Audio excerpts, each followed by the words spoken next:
without losing many times garnet. It's a 2-page detective story. It's absolutely spellbound. Oh, I saw that. What?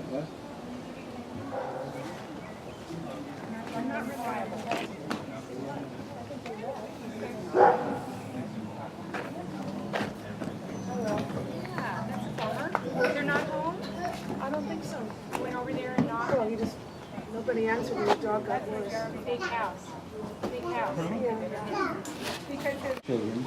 You notice? I don't think they rhyme. Maybe they do sometimes. Anyone here who's not in Tamil? They don't rhyme in Tamil? No, I don't think so. That's nice, for me. If we want to pray to God, it must be done as heart within heart, as wisdom within wisdom, as qalb within qalb, as clarity within clarity, as light within light, as wisdom within wisdom, as divine luminous wisdom within divine wisdom. Prayer must be done as the qualities of Allah, as the love within compassion, as the clarity of tolerance and peacefulness within His divine luminous wisdom, within the effulgence of His nur. It is through this mystery and it is through this wisdom that we can sing to Allah, who is the mystery within the mystery of the nur. I love that. Can you all hear it? Okay, everything good? We have a dog. You can all hear the dog bark. I know. Well, so thank you so much for coming, and this is a lovely garden to do it in. It's, I'm thinking of some of the best venues I've ever been privileged to read in, like the Fortuna Gallery and the Levin Living Room, among other places. But those are the high points of my time as a reader of poems. So this is from a book called Chants for the Beauty Feast, which was going to be called Gardens of the Heart, and I thought, oh, come on. So that's a little goofy for a title. Picture of the garden.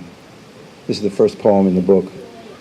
There is a picture of the garden as a garden within a garden, by which I mean paradise. One state enclosed by another state, one embrace folded in the loving arms of another, greater, deeper, greener, more far-reaching, with heavenly valleys, gorges, golden sunlight everywhere, laughing children, rare flowers.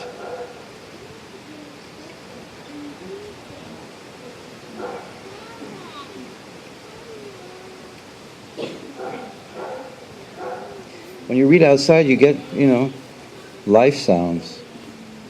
It's saying something. What is he saying, do you think?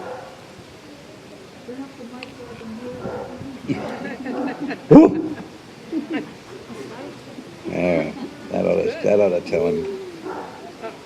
Flower shapes. I was thinking of this, for this reading, I wanted to interact a bit and talk maybe about, or go over the poems, or parts that you may wonder about, or whatever. I'm open to that, rather than just reading straight through. This one's flower shapes. Flowers in the shapes of cozy houses. You see, I take off in a kind of surrealistic fashion. I want you to know, yeah. Exactly. Well, it's in the shape of a cozy house. But the point is that, poetry is associative. And so a poem may start a certain place, and I like starting in a place that's kind of surprising, and going with that through associations, hopefully coming to Allah, obviously. The point is to get to Allah.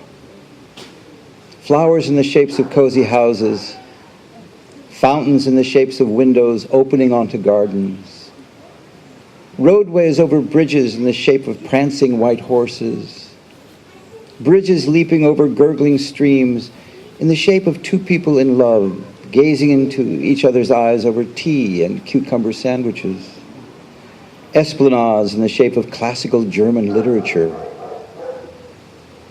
trees flying upward like stationary flames, their dark leaves rippling endlessly upward in the shapes of deep-sea tropical lanternfish, suddenly become flamenco dancers on a hot Spanish night in Granada.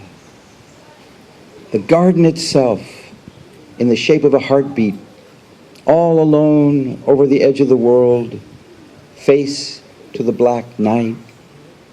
The black night itself, in the shape of a garden, circulating endlessly back into itself like circulating blood.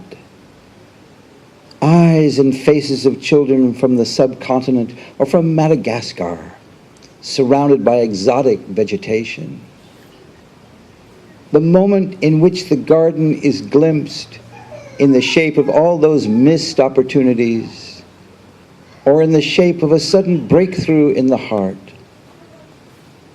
of the garden, the voice of the garden in the shape of an angel's wing that opens onto a stairway within a stairway within a stairway that leads either up or down, depending on your preference, or where your garden-shaped, fire-shod feet have led you in this life.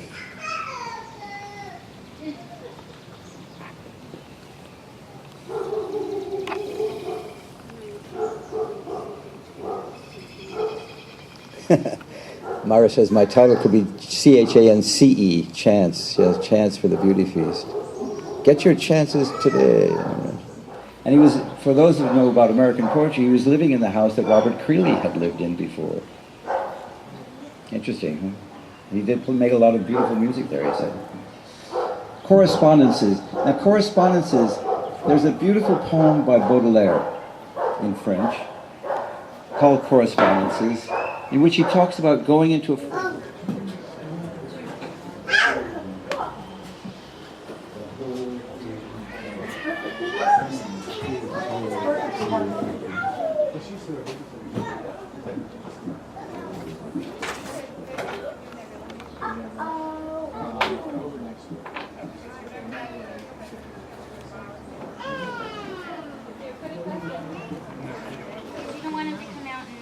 grandchildren and 100 great-grandchildren.